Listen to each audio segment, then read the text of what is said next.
Olá! Bem-vindo ao canal do YouTube do Grupo de Estudos em Literaturas Fantásticas da UFMG. O vídeo que você assistirá agora é a terceira palestra do nosso seminário sobre literaturas fantásticas, história, teoria e crítica.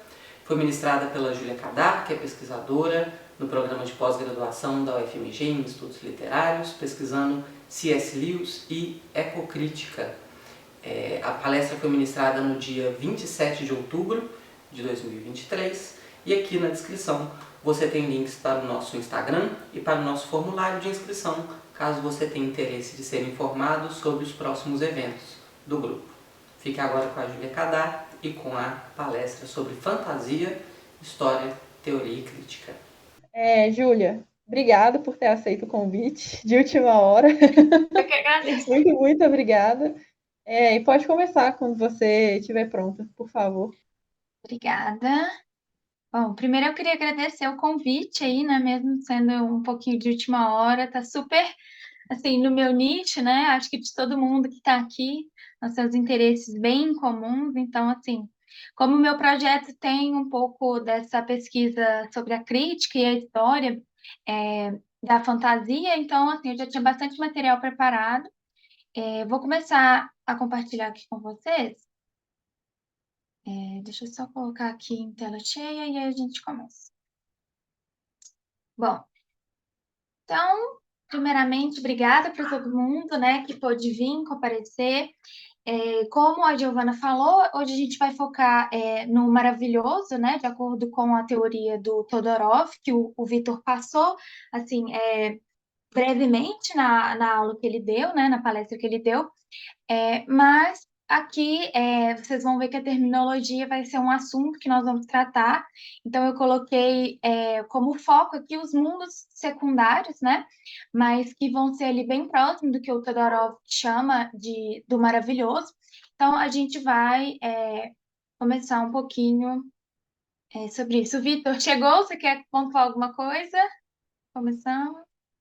Só te desejar uma boa palestra, querida. Desculpa o atraso, viu? Tranquilo, obrigada. Bom, então vamos lá. Vou começar aqui um pouquinho com uma discussão sobre as terminologias que nós temos disponíveis aí, né? Eu acho que é bem importante para todo mundo que tá envolvido, né, nesse mundo, quer pesquisar a fantasia, a gente tem que estar bem atualizado com as terminologias, e as terminologias são muito debatíveis, né? Elas são muito discutidas entre os teóricos, então eu acho interessante a gente estar a par dessas discussões. Então, a primeira pessoa que eu trouxe aqui, o primeiro termo que eu trouxe foi o termo modo fantástico, que foi cunhado pela Rosemary Jackson. Ela, eu vou tentar trazer para vocês aqui também algumas referências. Então, tudo que eu estou trazendo, eu vou falando de que livro, de que teórico que eu trouxe. Então, se vocês quiserem ir anotando ou no final pegar nas referências, eu acho bem interessante, porque são textos bem primordiais. Então, para quem estiver começando ou já estiver desenvolvendo alguma pesquisa, é interessante vocês terem. Então, a Rosemary Jackson, ela fala que a fantasia oferece uma gama de possibilidades a partir das quais várias combinações produzem diferentes tipos de ficção em diferentes situações históricas. Então, aqui, resumindo, a ideia da Jackson é que o modo fantástico ele é uma ferramenta que pode ser aplicada em diversos contextos. E uma das grandes questões que ela aborda na teoria dela é a historicidade desse modo. Então, o fantástico na antiguidade ele se apresenta de uma forma, o fantástico na era medieval ele se apresenta de outra forma, na era moderna ele se apresenta de uma forma. Então, é importante a gente sempre pensar no contexto histórico que a gente está abordando e pensar como que essa ferramenta está entrando em dinâmica com esse contexto histórico. Uma outra ideia que a gente tem também é o impulso fantástico, né? Que ele é trazido aí pela Catherine Hume no livro Mimese, Fantasia e Mimese. Também é muito interessante para a gente vê muito também da onde vem esse certo preconceito que a gente vê na academia, né, com a fantasia. Então é uma leitura bem interessante. E ela fala que a fantasia não é uma linhagem separada, ou mesmo separável, mas sim um impulso tão significativo quanto o impulso mimético. e ambos estão envolvidos na criação da maior parte da literatura. Então, aqui, resumindo o que ela está falando, é que na literatura existem dois impulsos. O impulso mimético, né, que ele se define pela característica de imitar a realidade, tentar imitar a realidade, e o impulso não mimético, que ele está mais próximo aí do que a gente conhece como realismo, né? Essa ideia de se manter no real. Esse termo ele vai ser muito importante aqui para essa apresentação e para os estudos fantásticos em geral, né? Porque a gente sabe que um dos fatores que separam o fantástico do não fantástico é essa ideia do real, do possível, do impossível. Então, é bom a gente ter bem claro o que é a mimesis. Então, a gente precisa pensar que a mimesis, por muitos e muitos, muitos anos, ela foi entendida como o objetivo da arte. Então, a mímese é o que a arte deve ser, o objetivo, é a forma séria e correta dela. Mas a gente tem aí um outro teórico, que chama Erich Auerbach, não sei pronunciar o nome dele. Em mímese, a representação da realidade na literatura ocidental, ele começa a argumentar por que essa ideia dessa pureza da mímese, porque ela é um pouco problemática. A ideia que ele traz é que a própria mimesis, ela não é uma representação correta da realidade. É impossível você representar a realidade 100%. Né? Toda vez que você escreve alguma coisa, você desenha alguma coisa, você pinta alguma coisa, qualquer forma de arte, você está selecionando as coisas que você está colocando ali. Então, é impossível essa ideia de mimesis absoluta. Então, o que tira um pouco defende um pouco a fantasia nesse sentido. A ideia de mimesis também vai ser importante para a gente entender a ideia de gênero. A gente pode, se a gente para pensar, inclusive na palestra que o Vitor deu, que ele fez um apanhado histórico assim, bem extenso, a gente vai ver que a fantasia ela existe desde que o mundo é mundo, desde que o homem é homem, nós criamos histórias com esse impulso ou com esse modo fantástico. Então a gente tem o épico, a lenda, o romance, o conto popular, o conto de fadas, todas essas coisas, elas estão aí há muitos e muitos anos. Mas como aqui a gente está tratando do gênero, a gente tem que pensar quando é que ele se consolida aí, que ele se separa dessas outras formas narrativas e se consolida como um gênero independente. Aí é uma questão um pouco complicada e uma questão um pouco histórica.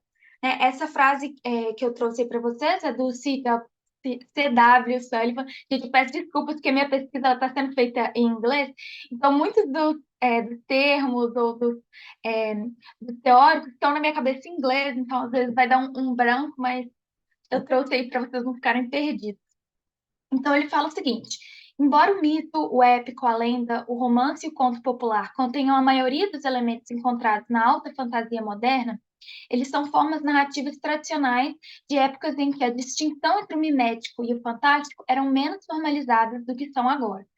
Nos séculos XVII e XVIII, o método científico, com ênfase no racionalismo e na experimentação, começou a se consolidar. E o mundo literário, tal como os mundos científico e tecnológico, tentou banir o fantástico como impróprio para os gostos modernos e educados. A prosa que cresceu durante esse período, história, biografia, reportagens de jornais e ensaios, refletiu o interesse da época pelas coisas factuais.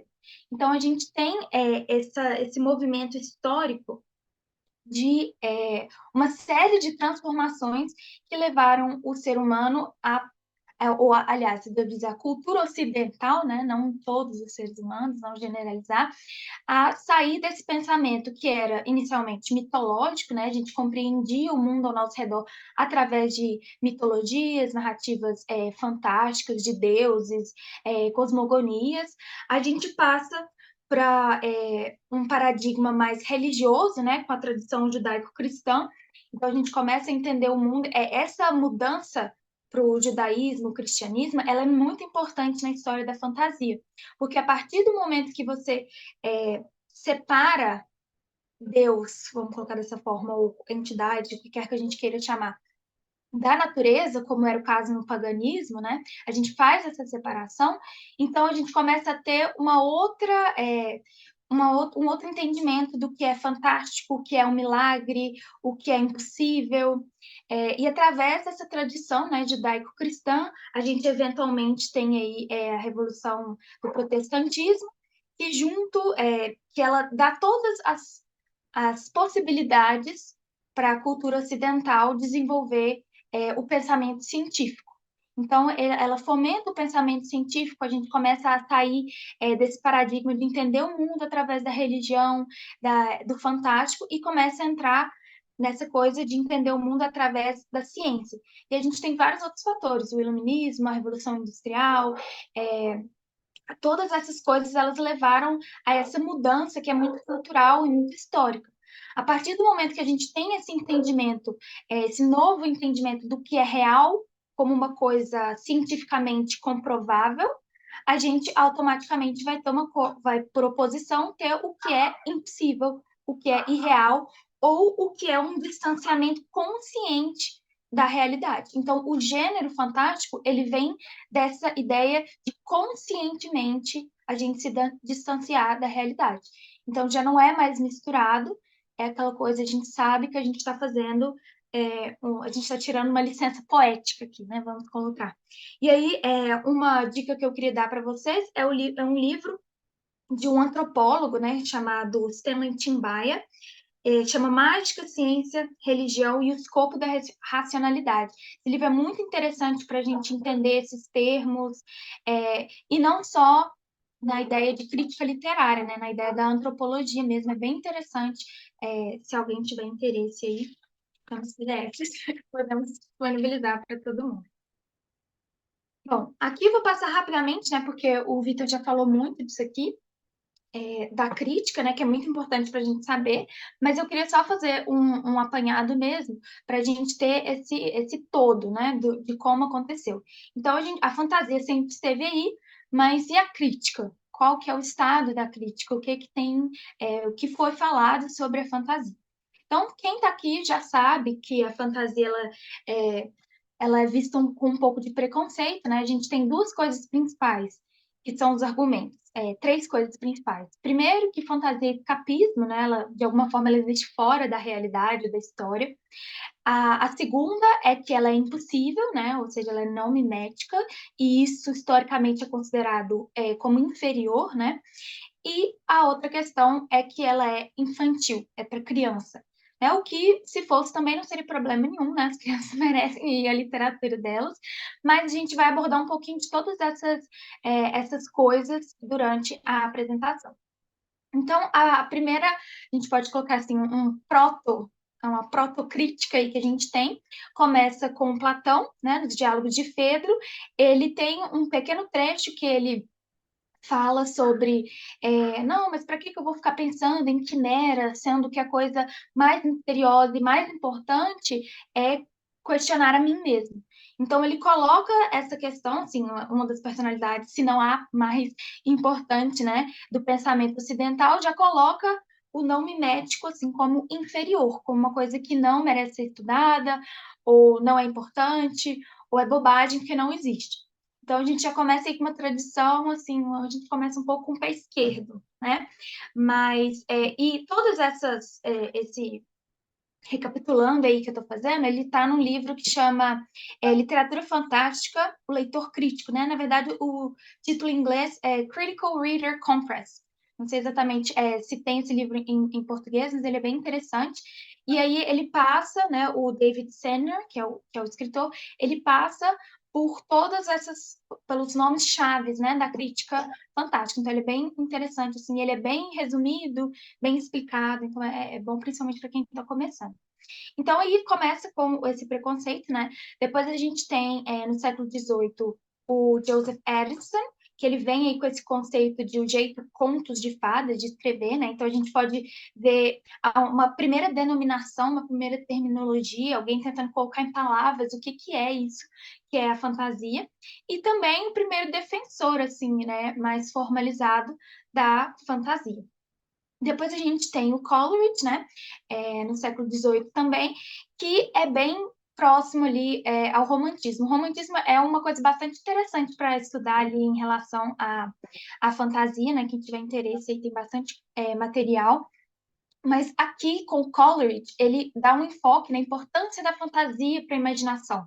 Então, ele não foca muito na literatura em si, na estrutura, na literatura pela literatura mesmo. Ele começa a falar que é importante para as crianças cultivarem a imaginação, e ainda está muito próximo ali do sublime, né, do romântico, do romantismo, que é essa ideia de transcender, né? Então, ainda é uma versão um pouco infantilizada, vamos colocar assim, né, da fantasia. No século XX, a gente já tem o Freud aí, né, com a psicanálise, ele traz um termo que é muito importante, principalmente para o Todorov, né, que é o uncanny. Eu traduzi aqui como o estranho, né, mas eu não sei se é essa a tradução oficial, mas é essa ideia do estranho, que é estranhamente familiar, uma coisa assim, que você não sabe explicar, e causa aquele estranhamento, né? Para ele, na psicanálise, tem a ver com o reprimido, aquela coisa bem psicanálise mesmo, mas esse termo ele é importante para as coisas que vêm depois, né? A gente tem aqui também o Frei. Eu acho as ideias dele bastante interessantes, mas eu acho que ele vai com muita sede ao pote, longe de mim, assim, tá querendo saber mais que o Fry, né? Mas o Vitor tá concordando ali. Ele quer explicar a literatura inteira. Ele quer explicar praticamente a experiência humana e colocar em 4 categorias. Então, assim, eu acho bastante complicado as nomenclaturas dele, as divisões, mas é bastante interessante também. A ideia dele é que existem 4 ou 5 mitões, que são a comédia, o romance, a tragédia e a ironia. E tudo que o ser humano produz culturalmente está dentro de uma dessas categorias. E ele traz muitos padrões dos arquétipos que vêm aí do Jung, né? Não sei pronunciar, não sei se é Jung, se é Young, mas enfim. É essa ideia de que todas as histórias, de que todas as narrativas, todas as imagens, elas são pautadas em padrões que fazem parte da essência do ser humano. Então, é interessante a gente observar esses padrões, até quando se vocês forem pesquisar um pouquinho sobre mitologia comparada, vocês vão ver muitos padrões, muitos arquétipos também. É interessante, mas eu acho que não no sentido de categorizar, no sentido de explorar por que essas são, assim, universalidades do ser humano. Eu acho que seria mais interessante por esse lado. Mas, aqui, voltar na fantasia, ele entende que a fantasia está dentro do romance, né, que é essa ideia da grande aventura ou do quest, né, que a gente chama em inglês. Tem essa ideia do herói, o bem versus o mal, né? Então está bem ali caracterizado pelo romance. E aqui também, se vocês quiserem procurar, acho que todo mundo aqui já deve conhecer, né, a Jornada do Herói, do Joseph Campbell. Cai muito também nessa ideia de arquétipo, mas vai mais para o lado da mitologia comparada. Então, a gente vê muito a jornada do herói como, por exemplo, você vê Senhor dos Anéis, o chamado aventura, a gente vê isso como passos que devem ser seguidos, mas não é isso, são coisas que, por algum motivo, aparecem recorrentemente nas narrativas e que é interessante a gente olhar mais para esse lado. Mas enfim. E aqui, por último, a gente tem o Todorov, que, como o Vitor falou, assim, é o pai, né, do que a gente está fazendo aqui, porque ele é o primeiro que vem com essa abordagem estruturalista, como uma disciplina mesmo. Então, isso aqui, vamos olhar para isso aqui como se fosse uma ciência, o que a gente pode tirar disso aqui. É interessante, eu acho que foi necessário, mas, igual acho que o Vitor comentou na palestra dele, é um pouco rígido demais, né? O estruturalismo tem essa coisa. Tudo tem sua caixinha, a definição um pouco exclusiva. Então, mas a gente tem alguns conceitos que são interessantes para a gente saber. Então, a gente tem para ele o que a gente chama de impulso fantástico, o gênero fantástico, o modo fantástico. A gente vai ter aí o fantástico mesmo, puro, o estranho, que seria o uncanny, né? E o maravilhoso. E aí ele tem umas pequenas interseções entre os outros, mas assim, acho que pouco falta, né? Mas enfim.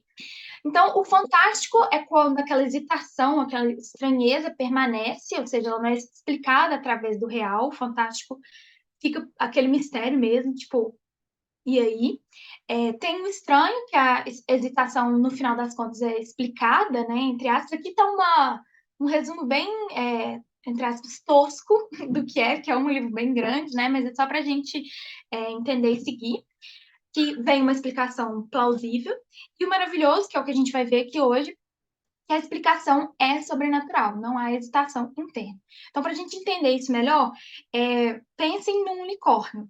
No Fantástico, você vê um unicórnio e fala, cara, por que tem um unicórnio aqui? E fica por isso mesmo, você fica com essa pergunta, por que tem um unicórnio aqui? Era um unicórnio, ele não pertence aqui, e fica por isso mesmo.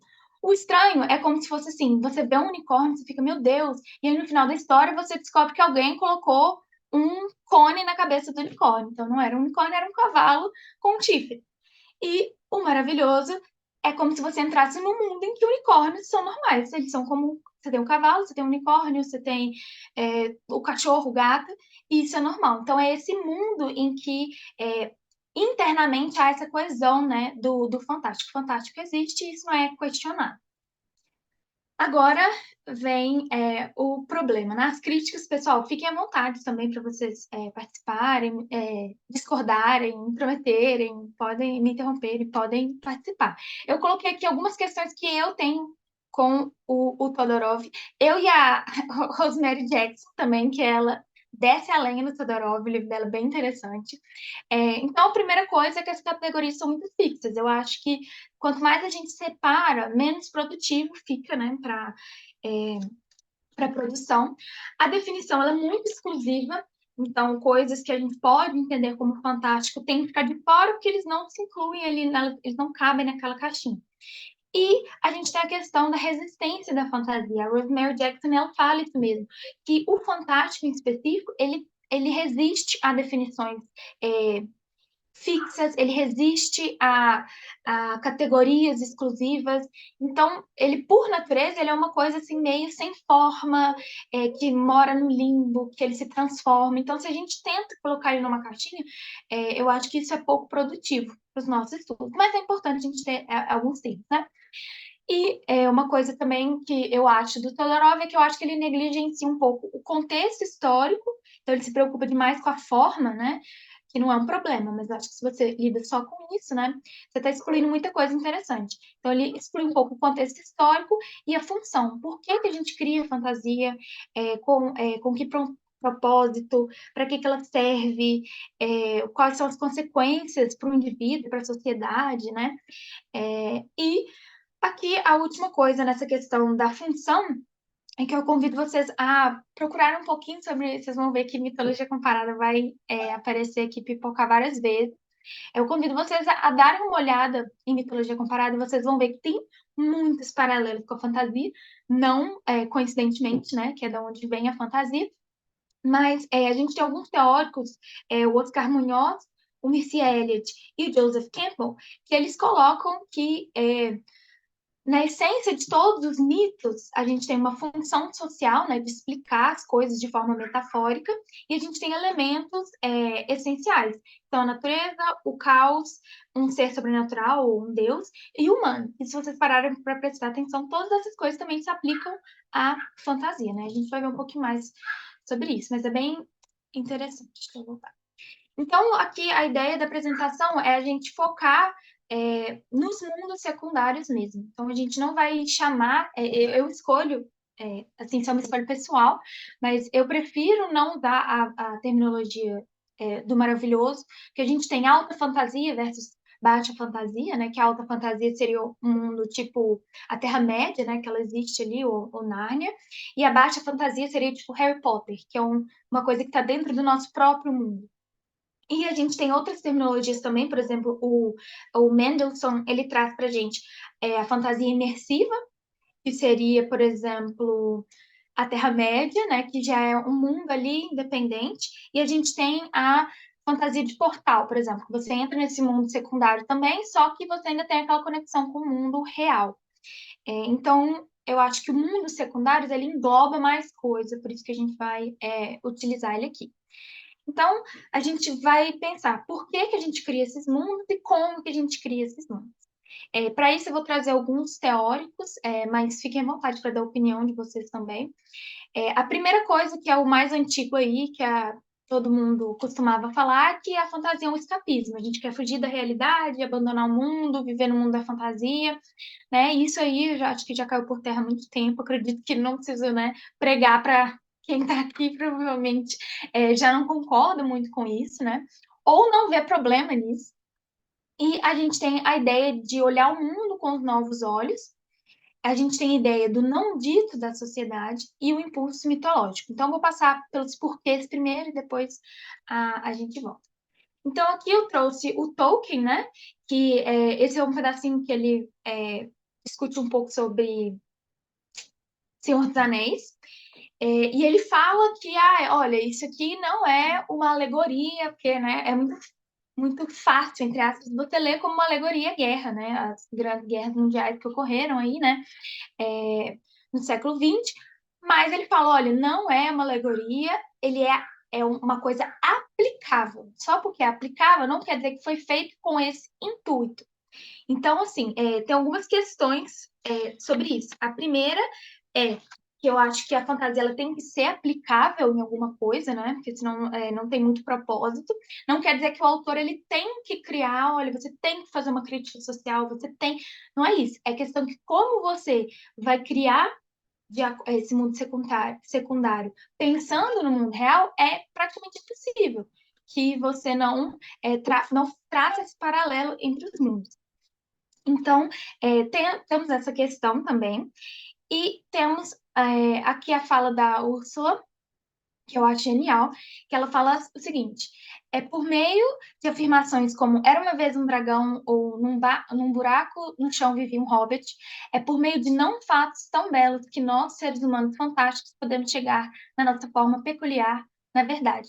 Ou seja, a ideia de que através desses paralelos, criando esses mundos em que há um pouquinho de estranhamento, a gente chega na realidade, a gente chega no real e a gente chega nos universais da experiência humana. Giovana, você quer fazer um comentário? Eu queria só acrescentar, quando você fala da alegoria, a gente estava até falando disso sobre em aula, né? A questão do Tolkien com a alegoria vem muito da questão de ser uma coisa imposta, né? Quando você escreve alguma coisa e fala que é uma alegoria, você não deixa espaço para a imaginação do leitor, né? E aí você quebra a corrente de significados, né? Aquilo ali vira uma coisa congelada, né? Que não flui. Esse aí que é a questão dele com a alegoria, né? Que ele é tão contra que ele repete isso em tantas cartas no Sobre Histórias de Fadas, ele fala muito sobre isso também. É justamente porque ele quer dar espaço para a imaginação do leitor, para trazer cada vez mais significado para a corrente, né, de leitura de significados da obra. Enfim, era só essa minha introdução. E eu acho acertadíssimo também, porque eu acho que quando você impõe principalmente na fantasia, né? Você impõe uma interpretação, você está limitando muito a leitura, né? Até tem a morte do autor, né? Do Barthes, que ele fala muito disso também, né? A intenção não é o que importa, a intenção do autor. Você não pode pegar isso e colocar como código geral de interpretação. Tem que ser interpretado dessa forma, né? Eu concordo também. Obrigada pela contribuição. E aí a gente passa aqui para Rosemary Jackson, que ela fala: o fantástico traça o não dito e o não visto da cultura, aquilo que foi silenciado, tornado invisível, encoberto, tornado ausente.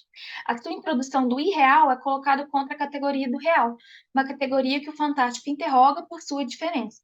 Eu acho muito interessante a teoria dela, né? Tem umas coisas que ela entra numa psicanálise assim mais hardcore, que aí eu acho que assim me perde um pouco, mas eu me concordando.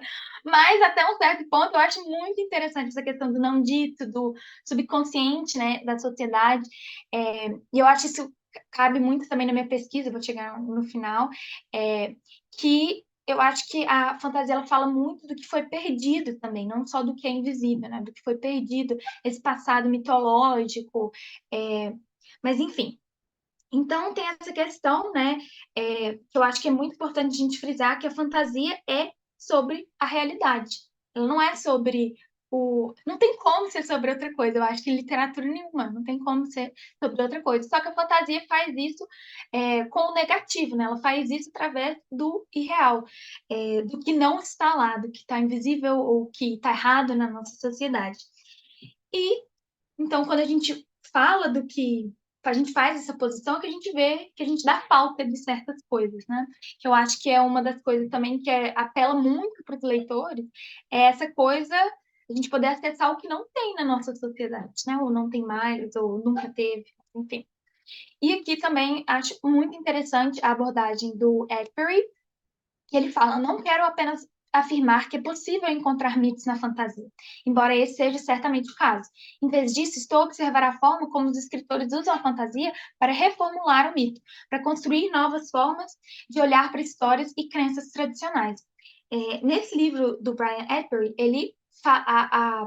o argumento geral dele é que a fantasia ela é um mito moderno, ela não é só uma herança da mitologia, porque o que ela faz, assim, muito resumidamente, é pegar elementos da mitologia, sejam estruturais, ou sejam personagens, sejam arquétipos, o que quer que seja, e criar novos quadros de referência. Então, eu acho que pessoal que, vamos supor, tem algum livro, um Senhor dos Anéis, um Narnia, alguma coisa que a pessoa seja bem, assim, aficionada, você vai conseguir ver isso.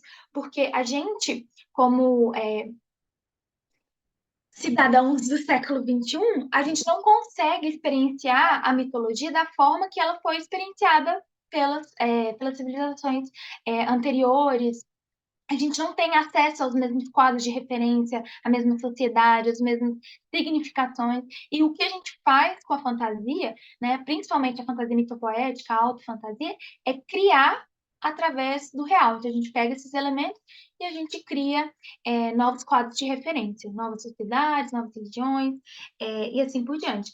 Então, isso entra um pouco no como a gente cria esses mundos, né, que eu já vou entrar, mas quis trazer, assim, a Giovana com certeza vai poder me ajudar, porque, assim, gosto, mas não sou entendedora de Senhor dos Anéis, nem Hobbit, mas eu trouxe o exemplo do Smaug, por exemplo, né, o dragão do Hobbit.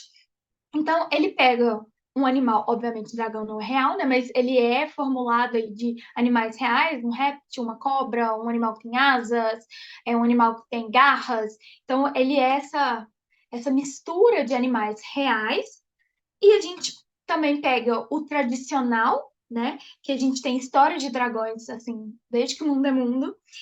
Animais falantes que acontecem, assim, em muitas sociedades, mas também tem essa história da divindade, que é um animal que fala, que tem consciência.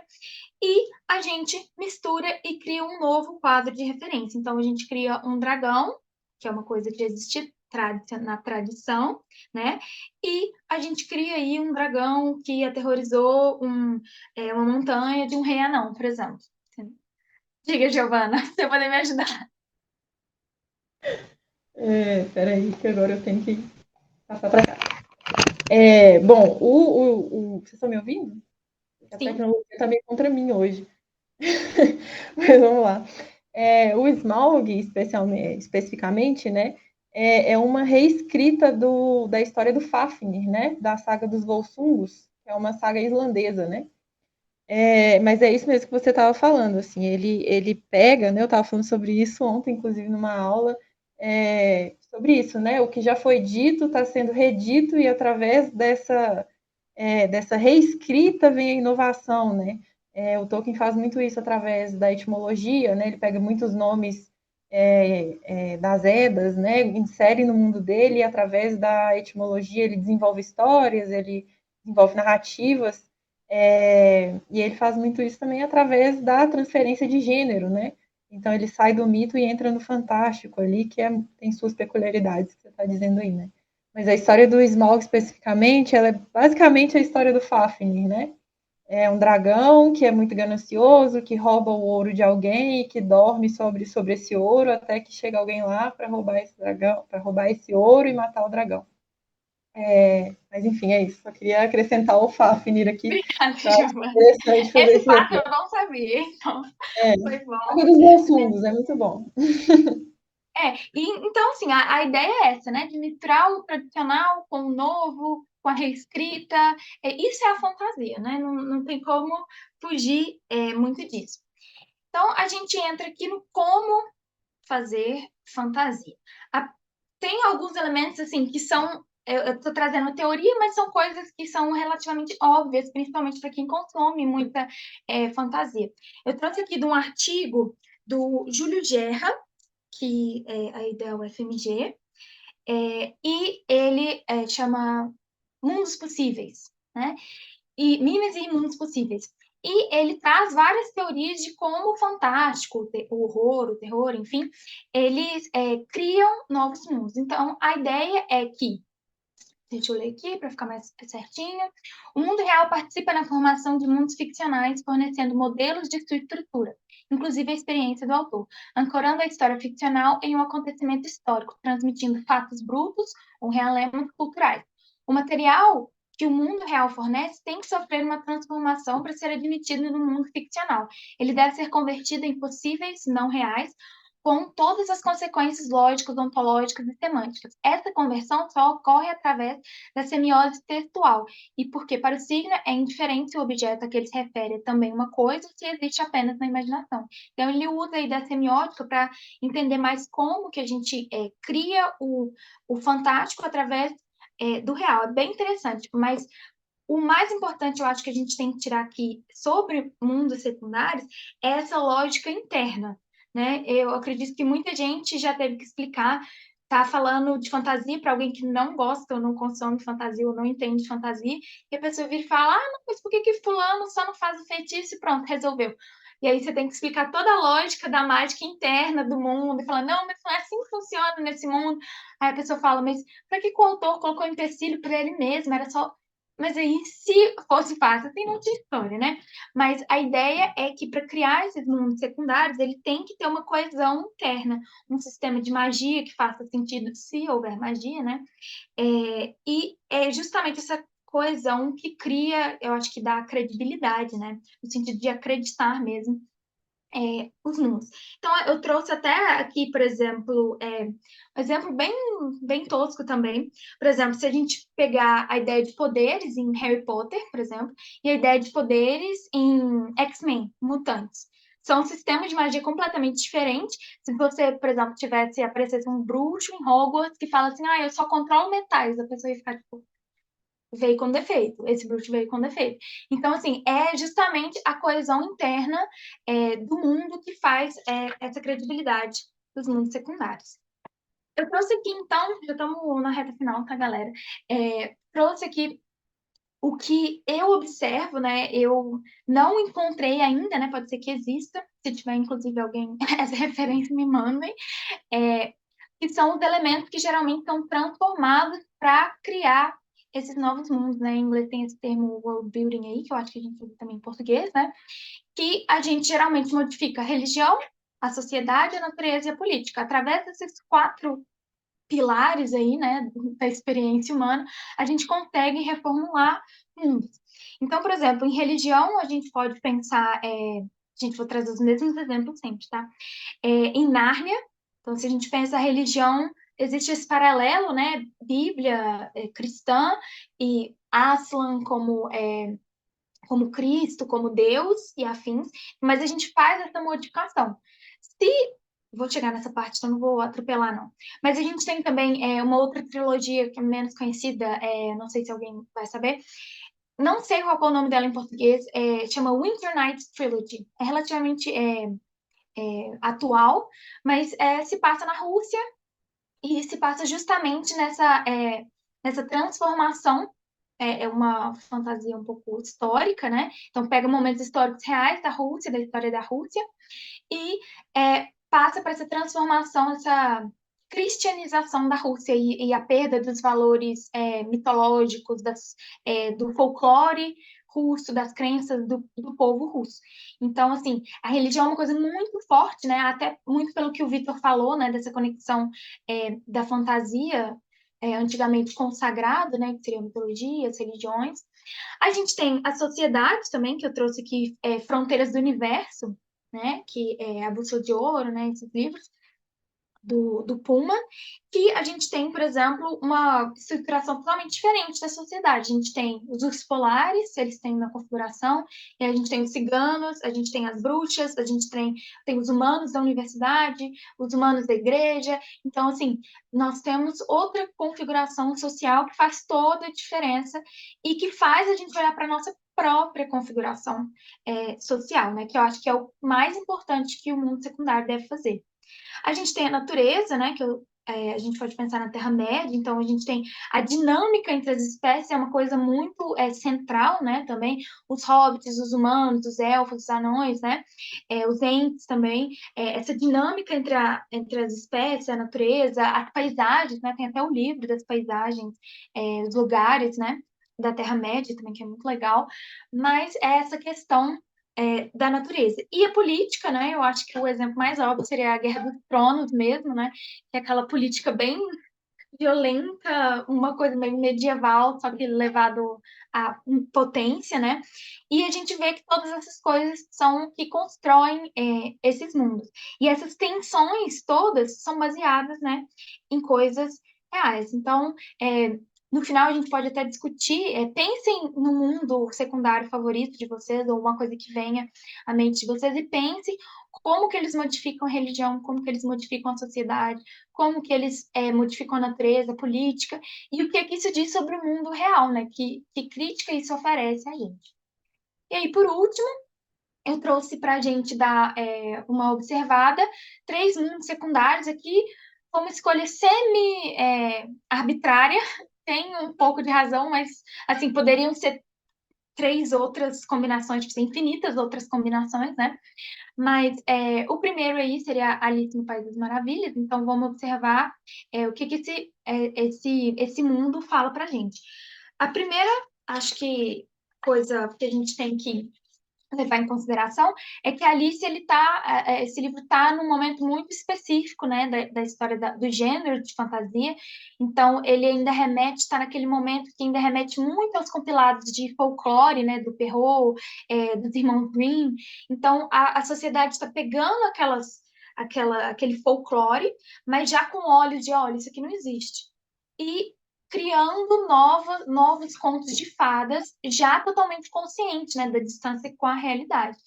E é nesse momento ali, século XIX, né, que eu não coloquei aqui, isso, século XIX, 1856, que começa a se consolidar esse preconceito de fantasia para criança.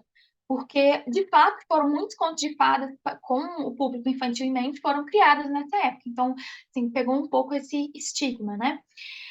A gente tem que pensar também nas transformações sociais que estavam acontecendo aí, né? Então, a gente tem o colonialismo, né? A expansão colonialista da Inglaterra, na África, na Ásia. Então, a gente tem, assim, o contato com outras culturas, né? De forma bastante violenta, mas mesmo assim, a gente tem a industrialização, que fez com que muitas pessoas mudassem para polos, né, industrializados. Então, a convivência urbana ele já é completamente diferente. Você vê outras figuras, outras dinâmicas. E a gente tem a consolidação também do estereótipo, a gente pensando na era vitoriana, o estereótipo inglês, que é da época vitoriana, muito conservador. Então, se a gente pega a Alice, tipo, todo o nonsense de Alice, os absurdos, animal falando, rainha cortando cabeça, a gente vê muito nitidamente essa ideia do essa sociedade é um absurdo. Mas essa sociedade é baseada na sociedade inglesa, na era vitoriana. Então a gente tem muito essa questão de você pega uma sociedade muito reprimida ali e uma hora ela vai explodir de alguma forma. E a Alice é um pouco dessa explosão, né? De uma coisa reprimida, conservadora. A gente tem muito também o tratamento das crianças na era vitoriana, era uma coisa assim absurda, era estudar, dormir, respeitar seus pais, e se você saísse um pouquinho da linha, eram assim, punições terríveis. Então você tem essa ideia a criança precisa de algum lugar para ir, né? E o País das Maravilhas seria um pouco esse escape, que novamente esse escapismo ele não é um problema, né? A gente não pode pensar só nele também. A gente tem o Senhor dos Anéis, né? Giovana, fique à vontade para me corrigir ou acrescentar qualquer coisa. Então, a gente tem aqui a ideia da mitopoesis, né? Que seria uma criação de mitos, né? No grego. E essa ideia daquele lore bem minucioso que é criado, assim, toda uma história, todo a questão das divindades, com a cosmogonia, como que aconteceu, bem aquela coisa bem da mitologia mesmo. E essa conexão com o sagrado também, né, que é recuperado das mitologias. A gente tem os efeitos da pós-guerra, que eu acho que é impossível a gente ignorar em Senhor dos Anéis, né? Então, é essa guerra que se alastra para o mundo inteiro e é aquela destruição que parece assim, é o fim do mundo ou é o fim da bondade no mundo, né? É uma destruição total. E a gente tem, acho que principalmente aqui do Senhor dos Anéis, é o impacto que ele teve no gênero fantástico, na fantasia moderna, né? Que a gente tem no uma curta história da fantasia do Mendelssohn e do James, é um livro também muito bom para a gente entender essa linhagem da fantasia. É, o principal, acho, coisa que o Senhor dos Anéis dá como legado assim para a fantasia é a escala. A escala que ele leva, ele recupera essa escala épica, né? Essa jornada épica, a estrutura que a gente pode trazer a jornada do herói também, né? Ele não inventou, mas esse emprego assim brilhante dela, teve descendentes, né? Fez escola aí para o resto da vida. Os temas também que ele aplica, a gente vai ver que qualquer livro de fantasia moderna, assim, alta fantasia principalmente, se você for pensar assim, num Quest, por exemplo, você vai achar Senhor dos Anéis, é impossível não achar. E, por último, né, como aqui acho que a gente pode falar, Giovana, deixa eu voltar. Última. Peraí, vocês estão me ouvindo? Assim? Tô bem. Ah, então meu fone voltou a funcionar. Última interrupção, prometo. Você falou da mitopoiesis, né? E da conexão com o divino, e isso é uma crítica que o Tolkien tem, né? A criação de mundos. Uma das intenções dele ao criar essa mitologia foi dar uma mitologia de criação para a Inglaterra, né? Que não tinha. E aí, uma das críticas dele, por exemplo, às lendas arturianas, né? Que todo mundo acha que são inglesas, mas na verdade são galesas e tal, é a questão da religião ser muito explícita. Ele acha que a subcriação, né, que é como ele chama esse world building, ela tem que refletir o que ele chamava, né, como um católico apostólico romano, de uma verdade maior, né, que seria a moral divina, a providência divina e tal, mas não de forma explícita, porque isso talvez quebraria um pouco a coerência interna do fantástico, né, e traria muito para o real a coisa. Então, muita gente tem essa dúvida, né? Nossa, o Tolkien era tão cristão, tão religioso, por que nas obras dele as referências mais explícitas parecem mais pagãs do que cristãs, né? Por que a gente tem mais essa sensação de um paganismo europeu, seja celta ou nórdico, do que cristão, de fato? É justamente por isso, né? A gente não tem referências diretas a cultos no Senhor dos Anéis, a gente tem passagens muito simples, muito. Não o Senhor dos Anéis, eu falo Senhor dos Anéis, mas eu quero dizer o universo em geral do Tolkien, né? A gente tem passagens muito específicas, muito curtas e muito soltas, assim, sobre essa questão do culto a um divino, né? Isso acontece mais quando você vai parar para fazer uma interpretação, que aí você consegue fazer uma leitura do que está acontecendo, enfim. Só isso que eu queria acrescentar mesmo.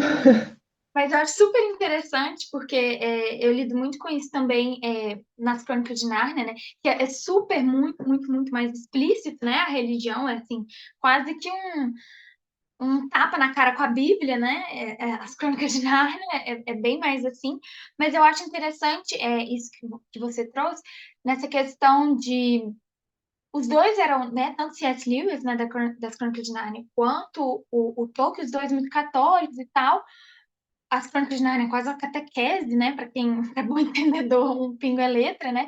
Mas tem essa questão da modificação, né? De causar essa estranheza. E eu acho muito interessante a conexão disso com a mitologia, porque o Eliot, ele fala muito que, para quem não sabe, a minha dissertação, ela é para uma vertente ecocrítica, né?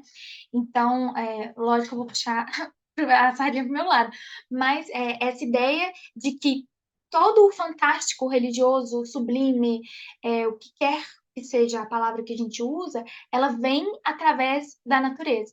Então, por mais que o Tolkien ele não fale, não tem um culto a uma religião específica, eu penso muito, por exemplo, na cena das duas torres, né, dos Ents, daquela destruição total, e aí eles, tipo assim, vão para cima mesmo. Eu acho aquela cena, assim, incrível, e mostra muitos valores, né? Porque a religião, ela tem essa questão da crença, mas muito fortemente também a questão dos valores, né? E os valores todos do que quer, como quer que a gente queira chamar, né? A religião ou a crença, os valores estão lá, né? É só você sentar e interpretar, né? É uma coisa muito vinda das mitologias mesmo, né? O alcance do divino através da natureza, né? Tanto que os deuses, né? Cada um vai ter uma representação com alguma coisa da natureza, por exemplo. Um vai estar mais relacionado às florestas, um vai estar mais Uhum, relacionado aos mares. É como se a natureza em si fosse o divino, né? exato. É isso. Exatamente. Até tem aqui em Crônicas de Nárnia, pessoal, só para contextualizar, eu acredito que a maioria já deve ter pelo menos visto o filme, né? Por isso que eu não passei muito pela história do que é. Mas a Crônica de Nárnia, ela fala muito sobre a religião cristã mesmo, né? Católica. Mas a fantasia em si, ela tem como ancestral o paganismo, né? Então a gente vê muito em Tolkien, a gente vê muito em Nárnia, mas essa questão do sagrado eu acho muito interessante, porque no paganismo, isso a gente vê muito em mitologia comparada e tal, no paganismo, os deuses, igual você falou, eles são representados pela natureza e tal, mas porque a sociedade tinha esse entendimento de que a natureza e os deuses, eles são feitos da mesma coisa. Então, eles interagem, mas os deuses não estão acima da natureza. Já na tradição judaico-cristã, esse Deus, essa monoteísmo, né, dessa tradição, já coloca Deus absolutamente acima da natureza, acima de tudo, né? Ele não foi criado, então ele não está ali nas leis da natureza. E eu acho que aí começa muito, né? Muitos teóricos falam que aí começa a separação, né, do homem, entre o homem e a natureza, porque a natureza sai de uma coisa divina, né, de admiração, de adoração, para a qual a gente faz sacrifícios ou o que quer que seja, e passa a ser um recurso. Tanto que a gente Uhum. tem na Bíblia, por exemplo, né, Deus cria Adão, depois cria Eva, cria os animais e fala, olha, são todos seus, fica à vontade. E Uhum. aí, tipo assim, a gente começa, já passa parte, assim, a nossa sociedade é muito fundada nessa ideia de que Deus nos deu a natureza como recurso para a gente usar, né? E não como iguais, né? E é Adão quem nomeia as criaturas, né? Você nomeia, É, você tem poder sobre elas, né? Mas você que exato. trabalha com ecocrítica, o Tolkien mesmo faz uma crítica ecológica, né? Você comentou dos entes e tal, longa aqui. Você comentou dos entes. É, eles viveram o final da Revolução Industrial, né? Eu não sei em que ano Uhum, o Lewis nasceu, mas o Tolkien nasceu em 1892, já era final do século XIX. Inglaterra, né? Polo, centro da Revolução uhum. Industrial. O Tolkien tinha uma relação desde muito pequeno, né, com a natureza e tal, com essa questão da natureza ser um refúgio. E quando ele teve que ir para a cidade, quando ele teve que ir para o meio dos polos industriais, aquilo para ele foi terrível.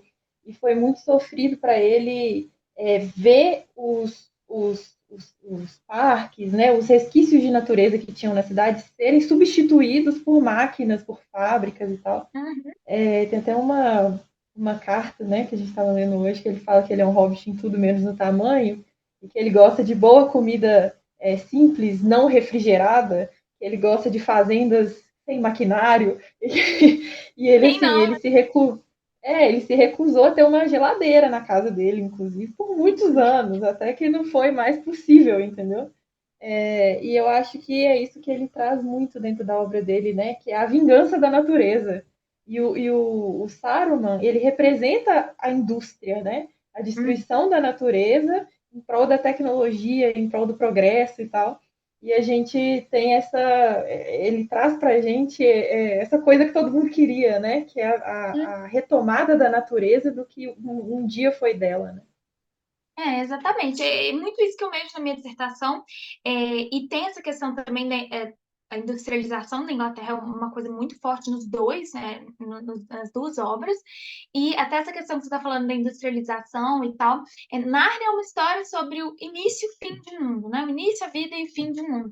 E o fim de Nárnia, ela se dá através da do início, assim, de uma proto-industrialização e da devastação das florestas, que para os valores narnianos eram sagradas, né?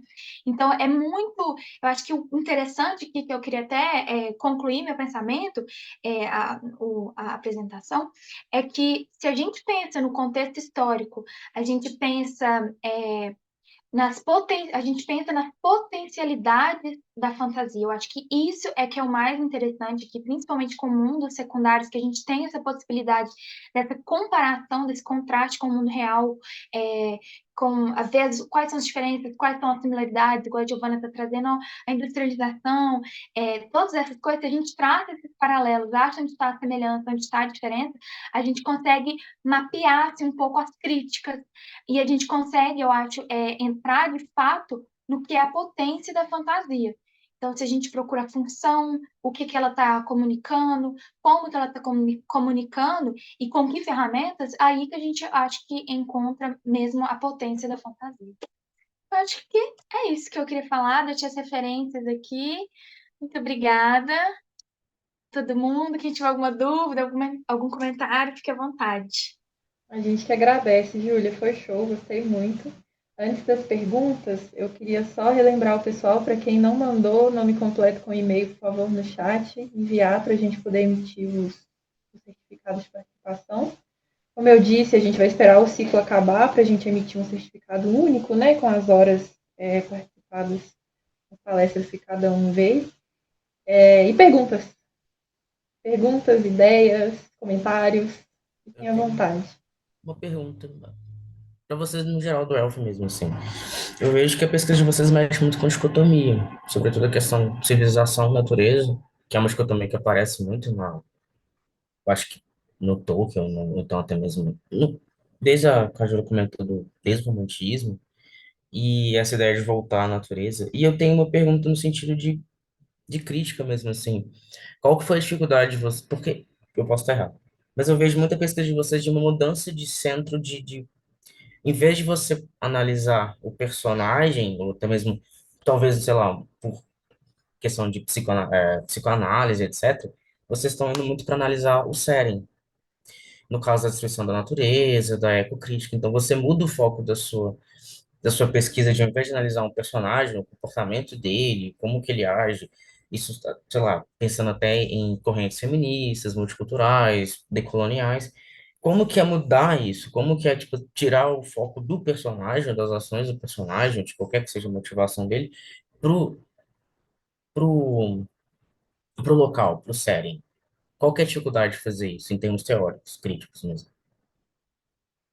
Ou não é isso que vocês estão fazendo, minha Não, dinâmica? eu só posso falar pela minha pesquisa, né? Então, assim, como a minha vertente é ecocrítica, a gente tem até um teórico, se eu não me engano, o Kern, da ecocrítica, que ele fala que o foco eu acho que a ecocrítica se torna mais interessante quando ela analisa aquilo que não foi intencionalmente feito para a ecocrítica. Então, se você pega um texto que não é, por exemplo, necessariamente sobre defender a natureza, conservação ambiental, e aí, se você esmiuçar aquele texto, você vai achar uma coisa que é relevante para a ecocrítica, porque a ideia, até o Lawrence Buell fala isso, e o Garrard também fala isso, eu detesto falar o nome dele, francês é um trem esquisito, é, que ele fala que a cultura, o que quer que a cultura produza, ela tem uma base natural.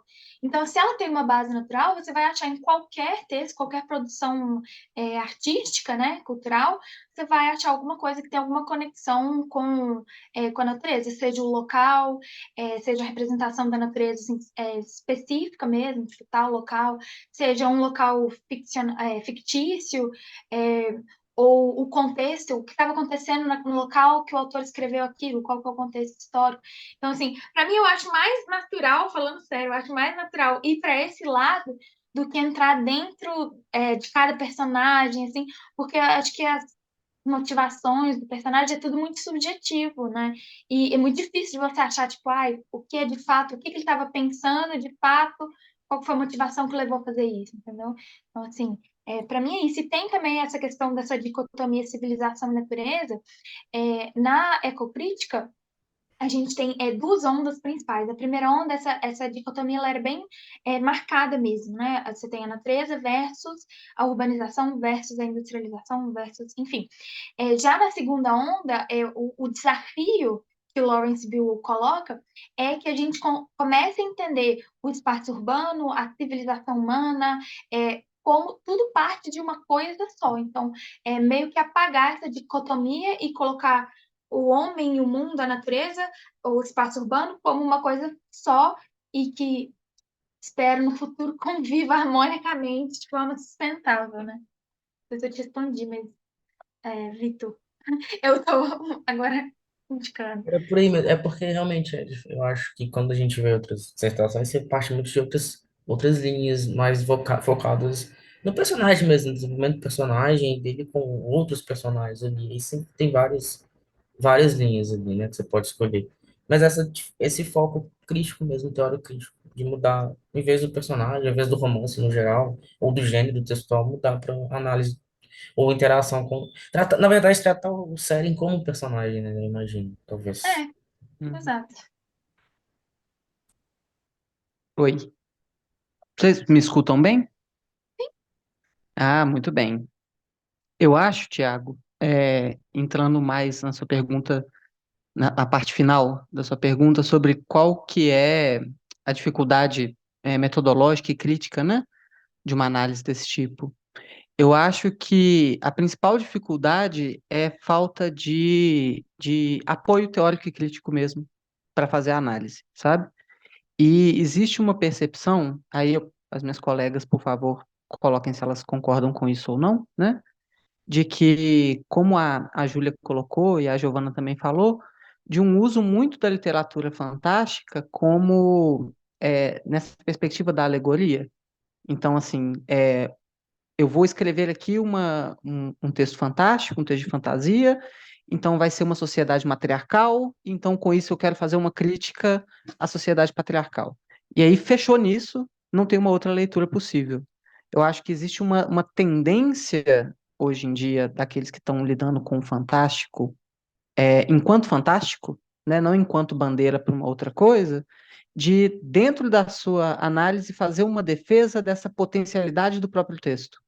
O texto como um texto potente e não fechado, um texto aberto, um texto que dialoga com a realidade, o contexto sócio-histórico, que eu acho que a Júlia trouxe tão bem na apresentação dela, né? Dialoga com esse contexto sócio-histórico, assim como qualquer outra peça de ficção, qualquer outro texto literário, né? Ele é produto, ele reflete um lugar e um tempo, né? Então, eu acho que existe muito essa busca por legitimar também o objeto por meio dessa análise um pouco mais ampla, sabe? Que não se fecha nessas questões tão específicas e que são leituras extremamente válidas. Eu acho que é muito importante a gente pensar que a nossa área, enquanto área de estudo, ela se fortalece muito, por exemplo, com os estudos feministas de literatura gótica, né? Então, assim, a leitura feminista da literatura gótica é o que traz essa discussão para dentro da academia em primeiro lugar, assim.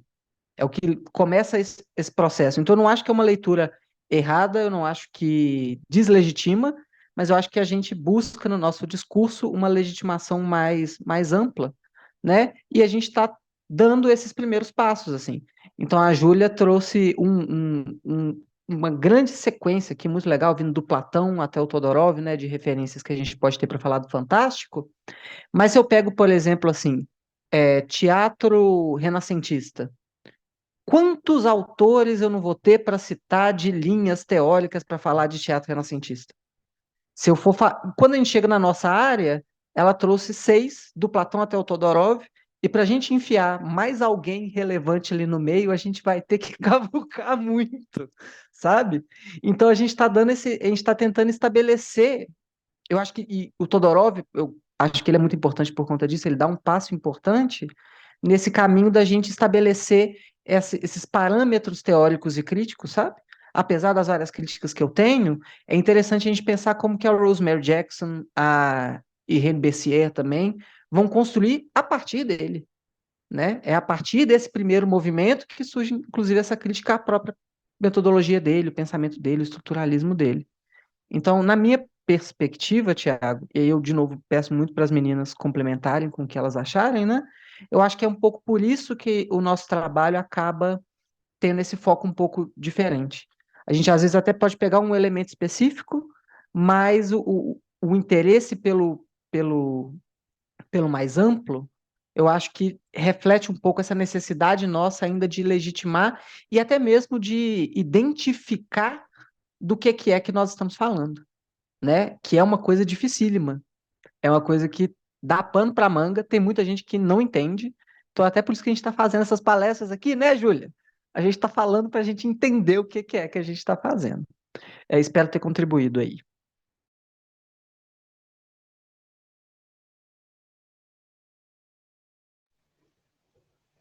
Mais perguntas, gente? Eu trabalho com intertextualidade, né, Tiago? Então eu estou sempre voltando a outros mundos.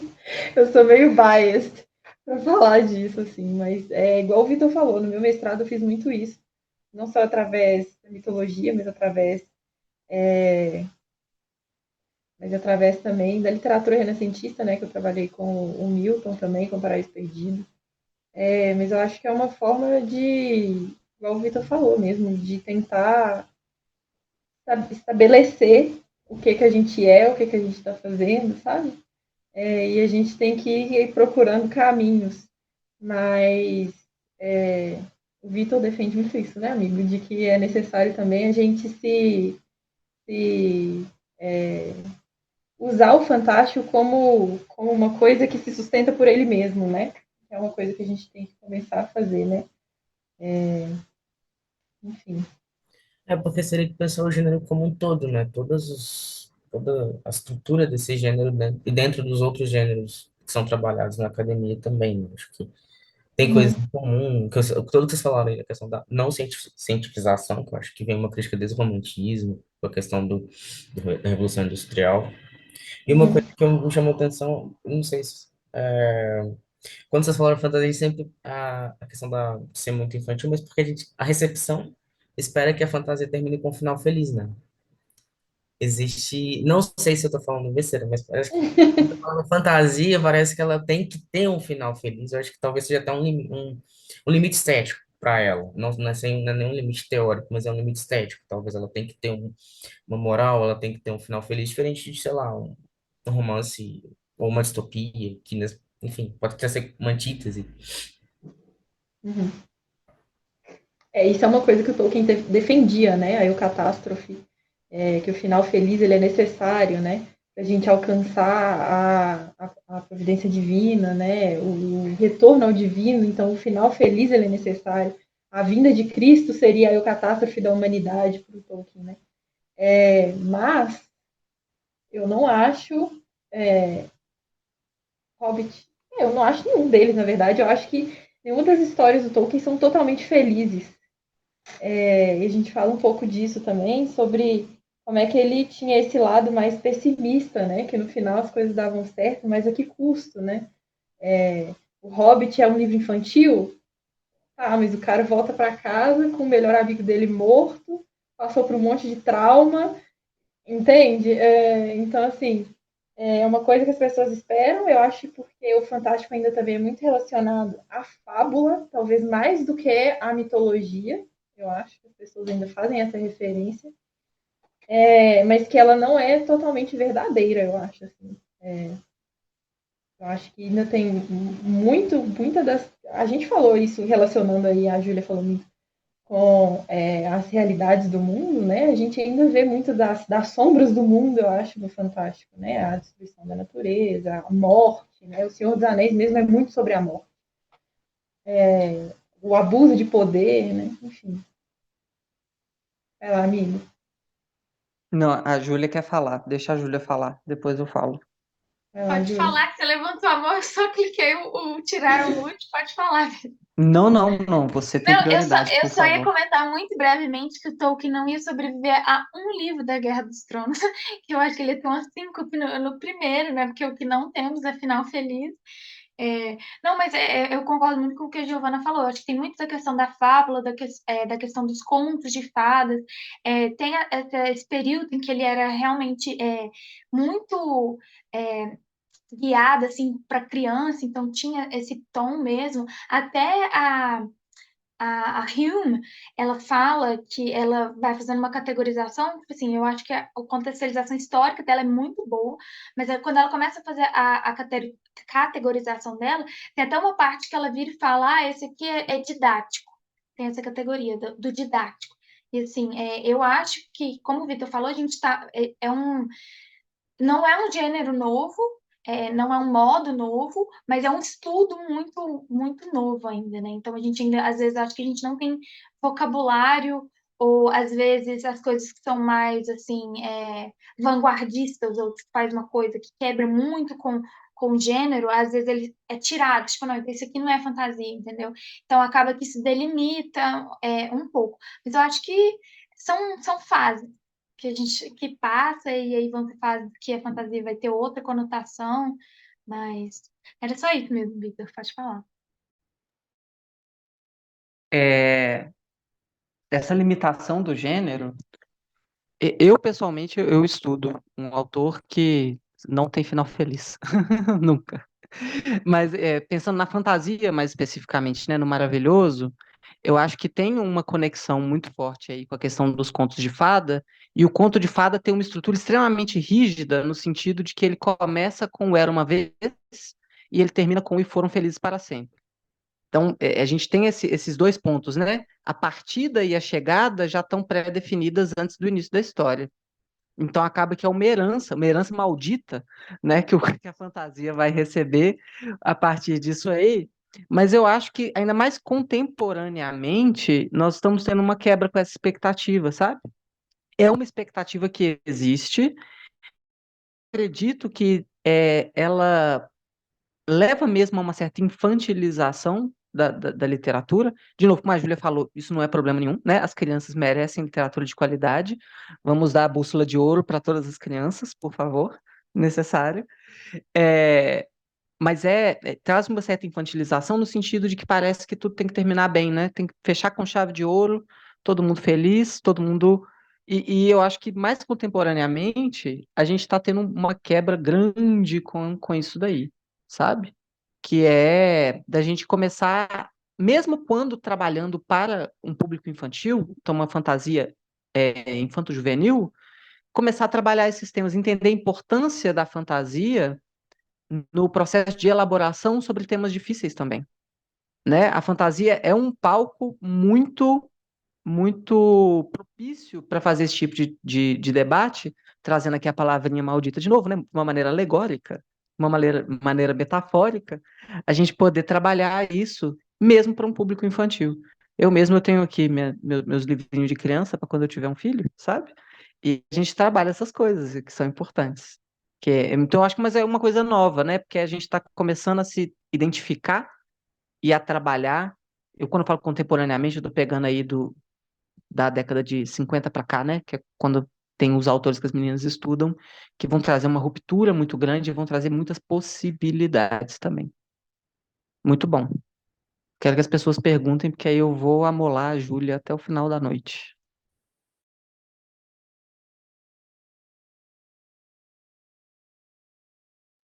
Vai lá, Pedro. Liberado. Então, vocês estão me escutando, gente? Todo mundo de boa? Enfim, primeiro agradecer a Júlia pela palestra, foi muito boa. Eu tive o privilégio de ver a Júlia falar na semana passada, num evento que teve aqui na Fale, né, o Split, em que ela falou um pouco mais sobre o projeto dela, né, a pesquisa em si, e é muito interessante a abordagem ecocrítica que ela faz aliada à literatura fantástica. Eu queria fazer mais um comentário relacionando esses temas tratados, né, a palavra maldita, a alegoria e a ecocrítica, para falar especificamente sobre as Crônicas de Nárnia. Eu não cheguei a ler todos os livros, né, mas o segundo livro eu li e ele é bem nítido na minha mente. E quando eu penso ao longo da apresentação, eu fiquei pensando na história do segundo livro, O Leão, a Feiticeiro e o Guarda-Roupa, e eu fiquei pensando sobre a atuação e essa noção do divino dentro da obra.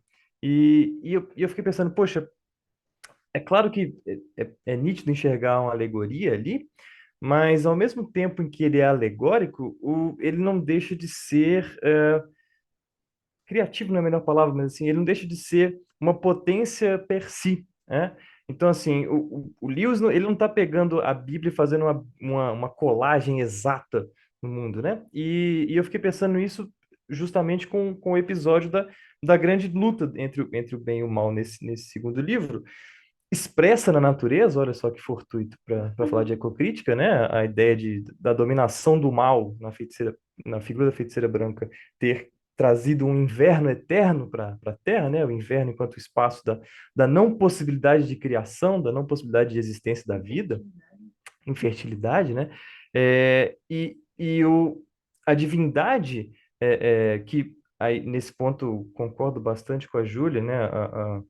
O imaginário cristão, especialmente quando ele vai ser institucionalizado na Europa, ele vem nessa pegada do divórcio com a natureza, né? Mas, enfim, isso é um debate teológico um pouco mais amplo, mas eu tendo a concordar também. E talvez na obra a gente pode enxergar, para além de uma alegoria, uma possibilidade de criação no momento em que a divindade está expressa na obra, na figura de um leão, fortuito novamente, né? Um animal. Ele não tá ele não é um homem, né? Ele de fato um animal, o que seria Deus para aquele mundo. Mas principalmente ele tem atitudes no mundo, ele age no mundo, e as atitudes dele conseguem promover uma vitória sobre o mal, né? A vinda de um bem maior. Ou seja, ele atua no mundo, mas não só atua no mundo, ele transforma o mundo, né? Quando eles vencem a feiticeira, o inverno acaba e é retomada essa ideia paradisíaca de pré-existência da governança do mal, né? Então, assim, queria mais jogar essa ideia e aí dialogar um pouco com a Júlia sobre o que você acha sobre essa. Estou viajando muito na interpretação, mas assim, para mim me parece uma coisa que vai para muito além de uma alegoria, né? Ele parte de uma ideia de recriar, né? Ele parte de uma literatura estabelecida, no caso a literatura bíblica, mas ele usa ela como uma potência criativa, uma potência de criação, e explora genuinamente essa potência dentro da obra, né? Então, não sei, só levantei aí essa questão para você comentar.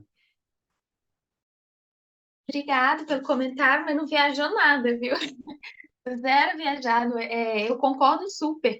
Essa ideia, principalmente no Leão Feiticeiro e a Guarda-Roupa, tem muito essa questão, né, a primavera versus o inverno, né, onde a natureza nasce e onde a natureza morre. E isso é muito da fantasia, da mitologia, que é muito espelhando os ciclos da natureza mesmo, né? Mas essa questão da queda, por exemplo, porque no primeiro livro a gente tem, no Sobrinho do Mago, a gente já estabelece que Nárnia, a humanidade cai, né, entre aspas, em Nárnia no primeiro dia. No primeiro dia que eles aparecem lá, eles já levam o feiticeiro, o mal já tá instaurado, o personagem principal ele tem que buscar uma maçã num jardim especial, né? Uma coisa bem Jardim do Éden mesmo. E ele chega lá e a feiticeira já mordeu a maçã e fala: morde essa maçã aqui que vai ficar tudo bem. A mãe do menino tá doente, né? Tá pra morrer. E aí ele fica meio tentado assim. Mas no final ele decide que ele não vai morder e tal. Então, assim, você tem essa questão do bem versus do mal, mas tem esses paralelos bíblicos, mas tem muito também do que você está falando dessa criação, dessa liberdade mesmo de criar, de modificar, de misturar com mitologia, de misturar moderno com antigo. E eu acho isso que é uma das coisas mais interessantes, é um dos motivos que eu escolhi Nárnia, né? Mas assim, eu acho interessante também pensar que quando a gente é criança, eu, por exemplo, pelo menos não sei se eu era uma criança burra, mas eu assistia Nárnia, o leão ressuscitava lá e eu não pensava, ai, Jesus. Tipo assim, Edmundo traía os irmãos, eu não pensava Judas, entendeu? Então, tipo assim, eu acho que tem uma vida própria também que é separado da religião também. E uma outra questão que eu queria trazer é que uma das coisas que o C.S. Lewis fala mesmo, né, ele escreve, é, até esqueci o nome do texto que ele traz, mas ele fala que, porque ele foi ateu por muito tempo, né, e depois ele se converteu ao cristianismo, e ele tem Nárnia como uma catequese mesmo, a ideia dele era converter a maior quantidade de pessoas possível. Mas que no momento em que ele escreveu Nárnia, ele não é que ele entendia que, tipo assim, as outras religiões estão erradas, os nossos antepassados, eles viajaram na maionese com esse trem de, tipo assim, deuses, tipo, que a gente tem muito em Nárnia, por exemplo, deuses, os rios, os deuses dos rios, a gente tem os espíritos da floresta e tal. E, na verdade, o que ele fala é que ele encontrou, e isso aqui não é uma conversão, estou falando só o que ele fala mesmo, para a gente refletir sobre o sagrado mesmo, é que ele aprendeu que Deus, ou o que quer que a gente queira chamar, ou se a gente acredita ou não, irrelevante, ele se manifesta em todas essas coisas. Então, ele se manifesta no pagão, ele se manifesta no cristão, ele se manifesta em todas as coisas divinas são uma manifestação de Deus, qualquer que seja o nome, a nomenclatura que a gente usa para ele. Mas muito interessante seu comentário, concordo 100%. E quando você for ler nos outros livros, você vai achar mais coisas. Eu ia falar alguma coisa, mas eu esqueci. Eu vi Enquanto tantos você se comentários. lembra, deixa eu ler os É, comentários para você, Júlia, e vai você se lá. concentra nas suas belas respostas, tá bom? Primeiro é um puxão de orelha do Marco Túlio, que eu acho que é puxão de orelha para mim, que ele fala assim: mesmo os contos de fadas tratando de temas pesados, vide o príncipe de Rapunzel vagando cego e encontrando com ela grávida, se não estou lembrando da versão dos Grimm muito errado, não está. Isso aí é o de menos, inclusive, né? Tem coisas mais pesadas. Eu gostaria de problematizar, ele está trazendo aqui, né, o próprio conceito de infantilizado como sendo algo extremamente das nossas sensibilidades modernas. E de fato é, né? Essa noção de a própria infância ela surge muito recentemente, é um conceito muito moderno, né? Conceito de infância, de adolescência. Mas então, quanto a essa problematização aqui, eu acho que a Júlia falou um pouquinho, né, sobre a fantasia não ser uma coisa para crianças, que de fato não é, mesmo que se fosse não teria problema. Eu adorei essa fala sua, eu vou tatuar ela na testa. Mas eu queria que você comentasse um pouco mais, se possível, até voltando mesmo nessa questão aqui dos contos de fadas, que eu acho que é uma coisa interessante, né? Porque eu até coloquei aqui para ele na minha resposta por escrito que os irmãos Grimm eles vão trazer essa primeira escrita, né? Ou vão trazer uma das grandes escritas dos contos de fada, mas depois a gente tem uma reescrita, que é o do Charles Perrault, que vai ser voltado mesmo para esse público infantil e é o que consolida um pouco na Europa isso aí. Mas também não necessariamente vai ser uma coisa infantil ou infantilizada, né? E de fato é uma coisa muito nossa, assim, essa visão sobre ser infantilizado. Então, comentários sobre o comentário do Marco Túlio, querida Júlia. Bom, eu não sei se a Giovana quer falar primeiro, você lembrou o que você queria falar? Não? Bom, eu super concordo também. Eu acho que os contos de fada, até a mitologia mesmo, se a gente for ler, tem lógico que a mitologia não era para crianças necessariamente. A gente for ler, tem umas coisas assim, bem gore mesmo, né? Uns desmembramentos, umas matanças, umas guerras, umas coisas assim. Mas eu acho que vem muito também, assim, eu acho que tem duas questões. A primeira que eu acho que o Vitor colocou muito bem, que é essa questão da infância, tipo, você não pode falar isso para criança, é uma coisa muito recente, né? Então a gente não tinha muito essa separação. Você pode falar para uma criança que você não pode, E tem a questão também que muitas dessas histórias, né, contos de fadas, folclore, elas eram histórias com um intuito específico. Então, por exemplo, você falava que tinha um vampiro, por exemplo. Você falava isso para que, e aqui estou inventando, tá? Um exemplo aleatório, mas tipo assim, um vampiro, porque você não pode, por exemplo, denegrir um túmulo de uma pessoa, porque senão a pessoa vai reviver e o que quer que seja. Então, todos os contos, esses folclores, a mitologia, tudo era com o objetivo de ensinar alguma coisa, de é, estabelecer um padrão de comportamento, um comportamento social. Então, eu acho que essa questão da criança, muitas dessas histórias eram contadas para, ó, criança, não faça isso, porque senão tal coisa vai acontecer. Ou, tipo assim, não entre na floresta sozinha, porque senão um lobo vai te encontrar e vai te desmembrar, entendeu? Era uma coisa um pouco mais pesada, mas de qualquer forma, era com esse intuito de ensinar. E esses ensinamentos eram passados, assim, para criança, né? Primeiro para a criança crescia, né? Tinha seu próprio filho e passava para frente. Então, eu acho que faz muito sentido isso. E o que o Vitor falou também, que aí chegou a modernidade e falou: peraí, gente, mas nós vamos traumatizar as crianças desse jeito. Chegou a Disney também, né? Falou: não, isso aqui não vai dar dinheiro, não, vai ter menos público no cinema, vamos botar um pouquinho de açúcar nessa água. Então, eu acho isso. Se alguém quiser comentar também. Assim, não sou expert em folclore, contos de fadas, mas eu tive que ler algumas coisas. Ele complementa aqui, vou ler o comentário em primeira mão, não sei o que ele está falando.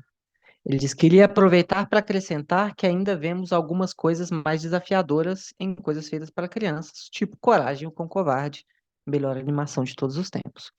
Dou esse exemplo porque vejo frequentemente comentários de pessoas que assistiram quando crianças, foram perturbados e assustados, mas que consideram que como uma experiência positiva e importante com esse desafio. Tô de acordo, Marco Túlio. Não sei se você foi assombrado pelo Coragem, mas eu sou assombrado pelo Coragem. A Júlia também foi, né? De fato, nós temos bastante coisa produzida para crianças, mas é interessante a gente pensar, né? O medo para criança é um medo diferente também, né? Hoje em dia, pensando na produção contemporânea. Você não vê, mesmo num Coragem, que é uma coisa quase assim, é de vanguarda, eu acho, aquela animação, em como lida com o horror, né? Você não vai ver ali coisas que você vai ver no cinema de horror mesmo, mais 18, né? Pode ser a mesma coisa, pode ser o demônio, né? Que tem lá o gatinho vermelho, que é uma representação dele no Coragem com o Covarde. Mas são representações diferentes, são coisas diferentes, né? Existe uma certa adaptação, que é uma coisa que foi construída com o tempo, né? E a questão da Disney também, que a Júlia colocou muito bem, eu acho que coloca aí. Marco Túlio, tenho memórias fortes de assistir Coragem às 6 da manhã na TV. Corajoso é você, tá vendo? É, Pegando aqui mais um comentário da Marina. A Marina teve que sair, mas ela deixou Vitor, uma. Oi. só para a gente completar aqui a questão do Coragem, antes da gente mudar, também fui traumatizada por ele, mas o que eu queria trazer é que o fantástico em geral, né, daí vem o gótico, o horror, várias outras coisas, ele lida muito devido a essa ancestralidade aí, né, da mitologia, dos povos mais ancestrais, usa a palavra aqui primitivos no termo antropológico, não de forma pejorativa, viu, gente? Mas ele lida com sentimentos muito primordiais, muito fortes, né? E um desses sentimentos, você tem esse sentimento de admiração, né, que vai para o religioso, mas você tem esse sentimento de medo também, que a gente fala, por exemplo, temor a Deus, né, tem essa ideia do medo mesmo. Então, esses sentimentos muito fortes, eles estão muito presentes na fantasia, até porque hoje em dia eu acho que a gente tem mais vocabulário e mais nuance, né, nos nossos sentimentos. Mas se a gente pensa 3.000 anos atrás, não era tão assim, né? A gente tinha é, umas coisas mais preto no branco, bom, ruim, medo ou alegria, umas coisas mais assim, né? E o Fantástico está muito pautado nisso. É só isso que eu queria falar. Não, que isso. Você pode falar tudo, essa noite é sua. Eu estou adorando te ouvir. A Marina faz um comentário aqui dizendo que o próprio Tolkien, né, ele traz no On Fairy Stories uma discussão, né, uma relação entre essa questão de literatura para crianças e essa questão da desvalorização acadêmica da fantasia também. E ela, como nós, é pesquisadora de literatura fantástica, né? Ela diz aqui que ela usou, né, esse texto On Fairy Stories no TCC dela quando estava estudando O Hobbit. E ela diz que tem uma perspectiva bem interessante e que ela tem a impressão de que com o tempo ele foi mudando a opinião dele mesmo sobre a literatura fantástica, né, como ela sendo para crianças e tudo mais, e ele mesmo fez uma desassociação das coisas. Vocês são muito mais tolkienistas do que eu. Eu deixo que vocês avaliem essa afirmação dela. A mensagem foi para mim, né? Mas eu teria que voltar no texto para falar sobre isso. Porque eu peguei mais o que ele fala sobre a criação de mundos nesse texto do que sobre essa fala especificamente. Então, não sei comentar, não sei opinar, que nem a moça lá do Oscar. Nesse momento, não tem condições de elaborar sobre. Mas o texto é muito bom, como ela disse. Esse texto é muito completo. E é muito interessante que o Tolkien escreve ele como escritor e não como estudioso. Assim. Ele fala que ele vai falar o que é o que ele chama de fairy, né? Que é o mundo do conto de fadas e não a criatura, né? Seria esse mundo mais fantástico. Mas ele fala o que é, como é feito, de onde vem, qual é a história. Ele fala, eu estou escrevendo isso aqui não como estudioso, porque eu não estudei nada disso a fundo, mas eu estou escrevendo isso como um autor e como um leitor, principalmente. Assim, ele escreve na observação e ele fala isso tudo que a gente falou aqui agora, onde ele cunha o termo eucatástrofe, né, que a gente estava falando mais cedo sobre os finais felizes e tal. E eu lembrei um pouco do que eu ia falar antes. A Júlia chegou a mencionar um pouco, Júlia, me corrige, porque minha memória, a Ritalina já está acabando no sangue. Você falou um pouco da, do mito refletir um pouco a verdade, né? Antes da gente entrar na questão dos irmãos Grimm, né? A gente entra um pouco também na fofoca literária, né? Que o Lewis, ele se converteu ao cristianismo novamente por causa do Tolkien, né? Foi uma conversa que eles tiveram e tal. E o Tolkien, ele não acredita, o Lewis, ele não acreditava, ele não conseguia se apegar ao fato, né, de que que é uma coisa muito cristã, né, de que o sacrifício de Cristo tinha sido a salvação da humanidade, né? E aí o Tolkien vira e fala para ele: poxa, você gosta tanto das sagas heróicas, dos sacrifícios dos heróis, e você demanda muito mais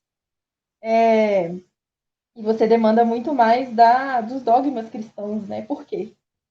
E aí o Luiz fala: é, mas aí fica aquele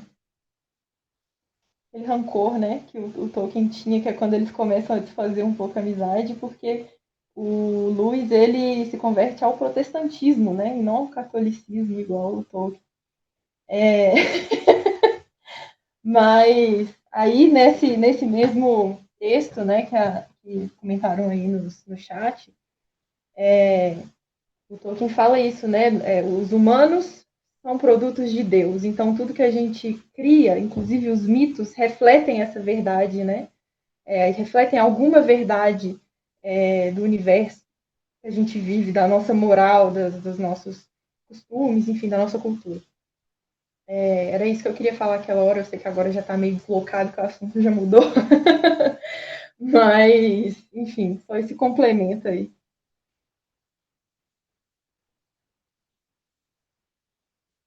Eu acho que nós já estamos muito bem, né?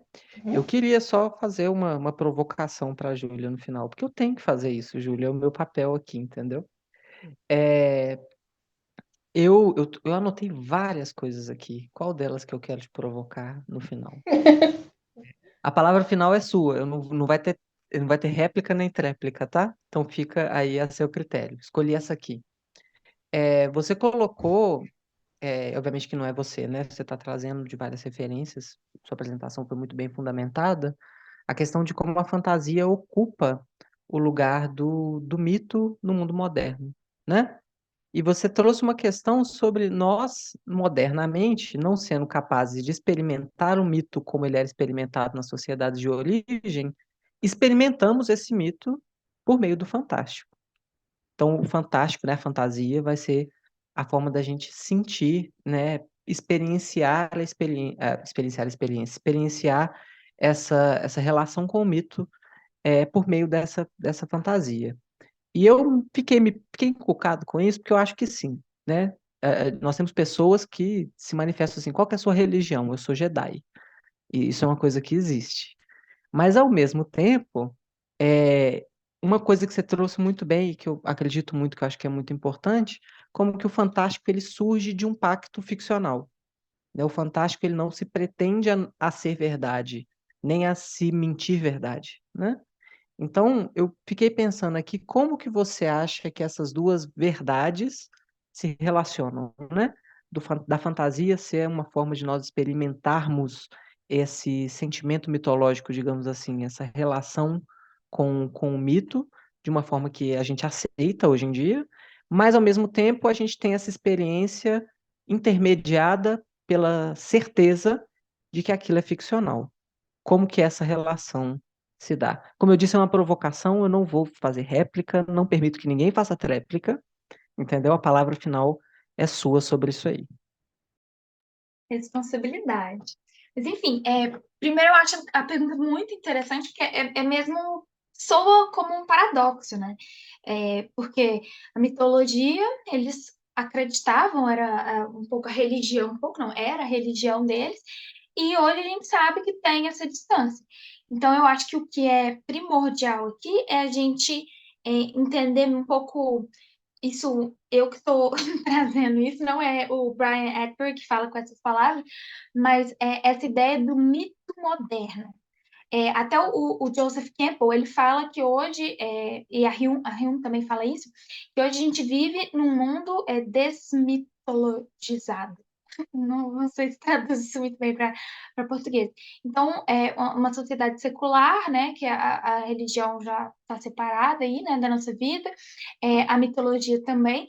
E aí, eu acho que a fantasia, ela vem para ocupar esse lugar da forma que é possível, né? Nunca a gente vai voltar, assim, para trás, não falando que a mitologia, o pensamento mitológico, ele é inferior ao pensamento moderno, mas eu acho muito improvável que a gente volte, assim, faça esse movimento cíclico. Acho que a gente não vai ter nem tempo, né? Porque o planeta vai acabar antes disso, né? Mas, enfim, o planeta não, o ser humano vai acabar antes disso. Mas, quanto a isso, eu acho interessante, vou responder com uma provocação também, é, deixar uma recomendação, uma leitura literária, é um livro que chama Piranesi, devem ter ouvido falar, da Susanna Clark, e esse é um livro que lida literalmente com isso, que é como o mundo, não cabe o pensamento mitológico, a mitologia, o misterioso, o oculto, ele não cabe no mundo moderno mais. Então, nesse não caber, a gente foi jogando todas essas coisas para mundos ficcionais, né? Para esses mundos secundários. Então, quando a gente entra, isso é até uma das questões da minha dissertação, quando a gente entra nesse mundo secundário, a gente abre um livro de alta fantasia e tal, a gente consegue retornar um pouquinho àquele momento mitológico, né? Que na sociedade, eu acredito que a gente nunca mais vai instaurar eles, né? Mas a gente tem outras mitologias regendo a nossa sociedade, mas ali, momentaneamente, a gente consegue entrar nesse mundo e é uma mitologia fictícia, mas é aquela coisa da coesão interna. Quando você entra lá dentro, você faz parte daquilo ali você tem um quadro de referência, tudo aquilo ali faz sentido. Quando um personagem morre, você chora, quando uma coisa te toca, você chora, quando faz uma piada, você ri, como se fosse real mesmo. Então, eu acho que é essa coisa do a gente empurrar e, ao invés da mitologia entrar no nosso mundo, a gente entra no mundo da mitologia, né? Com os mundos secundários. Vou terminar aqui, porque eu acho que não vou superar.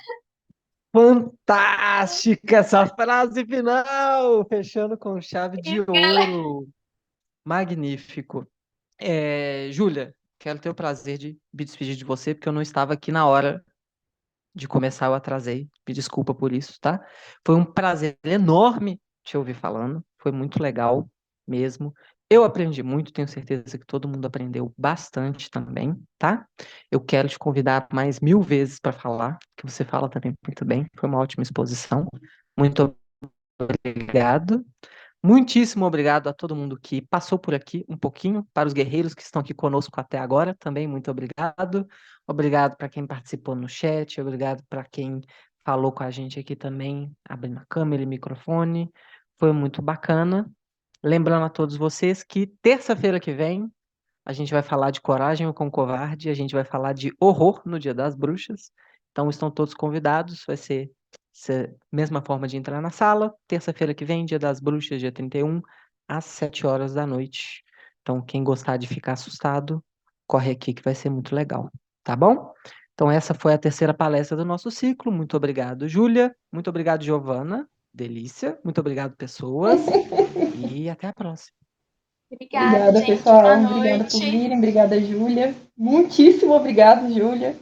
Eu que 10 de agradeço, 10. gente. Obrigada. Vamos te chamar com certeza para mais comunicações, para mais Então, palestras. Foi muito bom. Espero que você tenha gostado desse vídeo. Se tiver algum comentário, dúvida ou sugestão, deixe aqui nos comentários. Aproveite também e veja na nossa descrição o link do nosso Instagram e do nosso formulário de inscrição para você ser informado de próximos eventos do ELF. Se você tiver interesse nas outras palestras do seminário, tem também aqui um link para a playlist com todas as 4 palestras que foram ministradas. Um grande abraço e boas leituras!